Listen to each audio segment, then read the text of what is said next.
जिसने 23 साल की उम्र में क्योंकिशन मार्शल आर्ट में 4 बार नेशनल चैंपियन, 6 बार पंजाब लेवल चैंपियन और इसके अलावा अफ्रीका में 3rd बेल्ट और जापान में 2nd बेल्ट चैंपियन रह चुके हैं।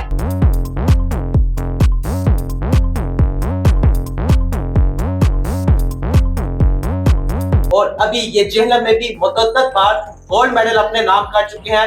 20 से ज्यादा इनके पास गोल्ड मेडल है।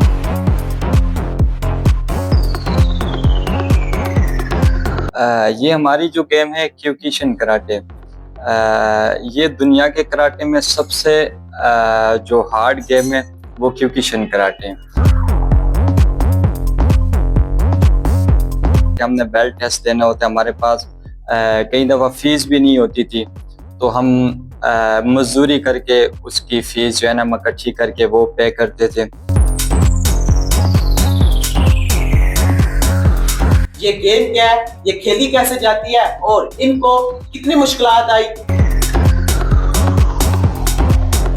तौहीद भाई, सबसे पहले मुझे अपना तारुफ करवाइएगा। बिस्मिल्लाहिर्रहमानिर्रहीम। मेरा नाम सैयद तौहीद शाह है और मैंने तकरीबन 2010 में कराची में मार्शल आर्ट स्टार्ट किया था। तो फिर मैं यहाँ दीना शिफ्ट हुआ हूँ 2012 में। तो फिर मैंने अपने भाई के पास यहाँ पे मार्शल आर्ट स्टार्ट किया।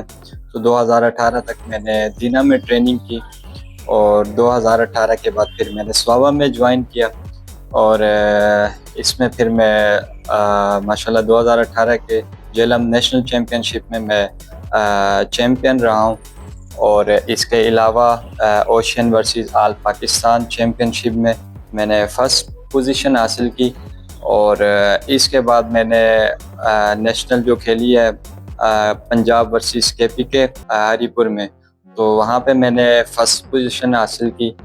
और इसके अलावा पंजाब लेवल के जितने मैंने टूर्नामेंट्स खेले इसमें तकरीबन 6 दफ़ा मैं पंजाब चैम्पियन रहा हूँ और JLM डिवीज़न के मैंने मुख्तलिफ वेट कैटेगरीज़ में बेशुमार गोल्ड मेडल लिए और अल्हम्दुलिल्लाह मैं अब इंस्ट्रक्टर हूँ रावलपिंडी और इस्लामाबाद में। मैंने तकरीबन 2 साल वहाँ पे हाज़ा इंस्ट्रक्टर अपने फ़राइज़ सरेंजाम दिए। तो अब मैं यहाँ पे दीना में शिफ्ट हुआ हूँ, तो अब मेरा यही मिशन है कि यहाँ पे दीना जेलम के अवाम को मैं ट्रेन करूँ। यहाँ पे जितने भी मेरे पास लोग आते हैं, फैमिलीज़ और बच्चे भी आते हैं, तो उनको मैं मार्शल आर्ट्स सिखाता हूँ। ये सिर्फ कराटे जो है सिर्फ मार लड़ाई के लिए नहीं होते, ये ख़ुद एतमादी और अपना जो है इंसान सेल्फ डिफेंस ये उसमें बहुत ज़्यादा काम देता है। तो मुझे बताइएगा, आप क्योंकिशन मार्शल आर्ट कर रहे हैं, ये बहुत सारी इकसाम होती है मार्शल आर्ट की, इसकी तारीफ पहले मुझे बताइएगा। ये हमारी जो गेम है क्योकिशन कराटे, ये दुनिया के कराटे में सबसे जो हार्ड गेम है वो क्योकिशन कराटे है। इसमें कोई फाइट के दौरान जो है ना कोई हम हेलमेट नहीं पहनते, ग्लव्स वगैरह कुछ यूज़ नहीं करते हैं। इसमें जो कुछ होता है वो रियल होता है, रियल में मारते हैं। हाँ जी। अच्छा, अभी आपकी एज कितनी है? मेरी एज 23 है। 23 में आपने मुझे बताया कि 20 गोल्ड मेडल, 4 बार आप नेशनल चैंपियन और इसके अलावा जापान और अफ्रीका में 2nd और 3rd पोजीशन आपने ली है। तो कितने मुश्किलात सामना करना पड़ी और कैसे यहाँ तक पहुँचे? बस इसमें मुश्किलात तो बहुत आते हैं।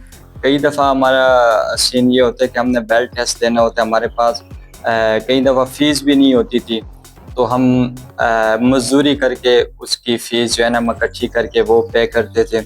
इसके अलावा मंथली फ़ीस वो अगर हमने पे करनी हो तो उसके लिए अगर हमें घर से ख़र्चा ना मिल रहा हो तो वो भी हम मजदूरी करके तो वो हम अपने अखराजात पूरे करते थे और हमें घर से इजाज़त भी नहीं मिलती थी। घर वाले कहते थे कि भाई ये मुश्किल काम है, आप ये कौन से कामों में पड़ गए, लेकिन हमने हार नहीं मानी और इस काम को जारी रखा है। तो आज अल्हम्दुलिल्लाह मैं स्टेज पे खड़ा हूँ। इसमें टांगे भी टूटती हैं, बाजू भी टूटते हैं, कोई ऐसा मोमेंट आया हो जहाँ पर आपको क्या नहीं अफसोस हुआ या कोई आपके साथ हादसा पेश आया हो?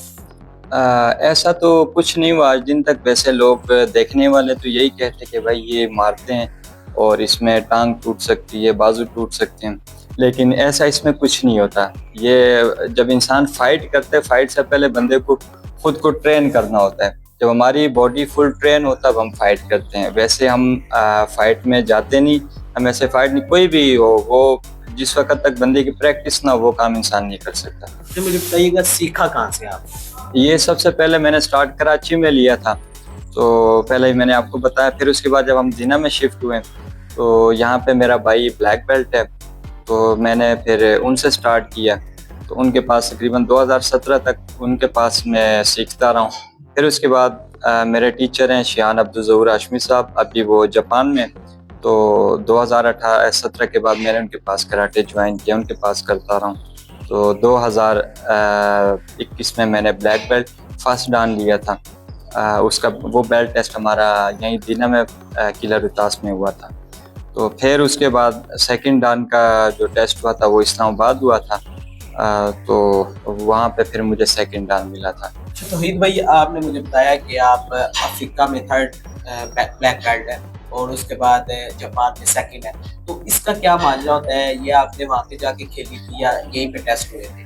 ये कुछ ऐसा होता है कि अगर हम अफोर्ड कर सकते हैं तो हम वहीं पे जाके टेस्ट दे देते हैं। अगर वो हम अफोर्ड नहीं कर सकते तो यहीं पे जो हमारे ब्रांच चीफ होते हैं वो हमारा ब्लैक बेल्ट का टेस्ट लेते हैं और वो फिर हमें वो सर्टिफिकेट इशू करते हैं। ये आपका टेस्ट किधर हुआ था?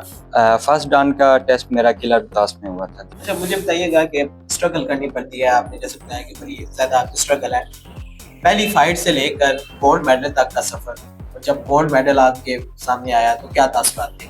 बस शुरू में तो इंसान को यूं ही लगता है कि यार ये मैं नहीं कर सकता, मेरे लिए मुश्किल है। लेकिन जब इंसान करता है उस चीज़ में, जब इन्वॉल्व होता है अच्छे तरीके से, तो फिर इंसान के लिए मुश्किल नहीं होता। जब मैं फर्स्ट टाइम चैम्पियन बना था तो मुझे यकीन नहीं आ रहा था कि मैं चैम्पियन बनाऊं।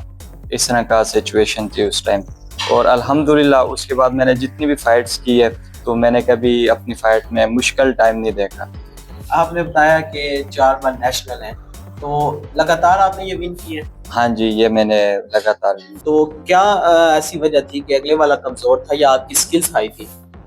ये तो उस वक़्त इंसान की फ़ाइट पे डिपेंड करता है कि जितना इंसान मेहनत करता है उस हिसाब से फिर इंसान जो है ना वो फ़ाइट भी करता है।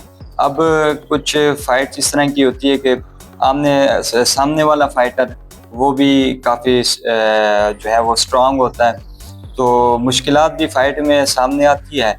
लेकिन उस वक़्त अगर इंसान गुस्से में आ जाए और हार मान जाए तो वो इंसान फिर हार जाता है। उस वक़्त ये होता है कि इंसान ने अपनी स्किल, अपनी टेक्निक, वो चीज़ अगर वो यूज़ करें तो फिर कभी इंसान को मुश्किलात पेश नहीं आती। और ये मैंने भी इस तरह के किए कि बस ये अल्लाह ताला की तरफ से होता है। जब अल्लाह पे भरोसा हो तो फिर कोई भी काम जो है ना वो दुनिया में मुश्किल नहीं होता। जब ये आपने गुस्से की बात की, एक फाइटर का पारा हमेशा हाई रहता है रिंग में हो, कभी आउट ऑफ रिंग भी आपको ऐसा मूवमेंट आया है कि आपका पारा हाई हो या आपने अपने जो स्किल्स हैं इसका गलत इस्तेमाल किया हो? ये तो आपने बहुत अच्छा सवाल किया। इंसान को जो है वो गुस्सा आना ये बहुत अच्छी बात है।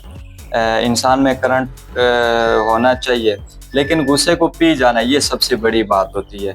तो मुझे गुस्सा आता भी है, कई दफ़ा इस तरह की सिचुएशन होती है, लड़ाई झगड़ा, लेकिन अल्हम्दुलिल्लाह मैंने कभी कोई ऐसा काम नहीं किया कि मैं मार्शल आर्ट्स को जो है वो गलत इस्तेमाल करूँ। अच्छा, अब की फाइटिंग में या आपकी ट्रेनिंग में सबसे मुश्किल वक्त कौन सा था? मेरा मुश्किल वक़्त उस वक़्त था जब मैं 2021 का नेशनल चैम्पियनशिप के लिए मैं सिंध रवाना होने वाला था। तो उससे कुछ दिन पहले मेरे पास यहाँ पे कोई टीचर नहीं था, मेरा भाई वो भी बाहर चला गया था, तो सुहावा मेरे लिए आना जाना बहुत मुश्किल होता था। तो सुबह के टाइम सर्दी होती थी, हॉकी ग्राउंड में जो है ना मैं अकेले ट्रेनिंग करता था। तो मुझे बहुत ज़्यादा जो है ना अपने इंस्ट्रक्टर की याद आती थी कि यार अगर मेरे पास इंस्ट्रक्टर होता तो मेरी ट्रेनिंग जो है ना और ज़्यादा अच्छी होती। लेकिन उस वक़्त इंस्ट्रक्टर नहीं था, लेकिन फिर भी अल्हम्दुलिल्लाह मैंने खुद ट्रेनिंग करके नेशनल चैम्पियनशिप में हिस्सा लेके और वहाँ पे मैं चैम्पियन बना। अच्छा, फाइटिंग के दौरान जैसे आपने बताया 4 बार नेशनल, तो उस वक्त सबसे मुश्किल फाइट कौन सी थी आपकी? मेरी मुश्किल फ़ाइट तकरीबन अभी जो मेरी लास्ट फाइट हुई है 9 दिसंबर को, तो उसमें ये था कि सबसे पहले तो ये कि मैंने तैयारी नहीं की थी। ठीक है, ये मेरी बहुत बड़ी गलती थी। और दूसरा ये कि उसमें मेरी अपनी शादी आ गई थी और 1 महीना मैं गेम से आउट था। तो मुश्किल थी काफ़ी, फाइट जो है ना मेरे लिए मुश्किल थी, लेकिन मैंने हार नहीं मानी और वो फाइट जो है ना ड्रॉ हो गई थी। ड्रॉ होगी थी। हाँ जी। तो अभी आपको जो आपने स्ट्रगल की, अभी बैकअप उतना मिल रहा है आपको? अल्हम्दुलिल्लाह बहुत अच्छा है। मैं इस पे अल्लाह ताला का जितना शुक्रिया अदा करूं वो उतना कम है।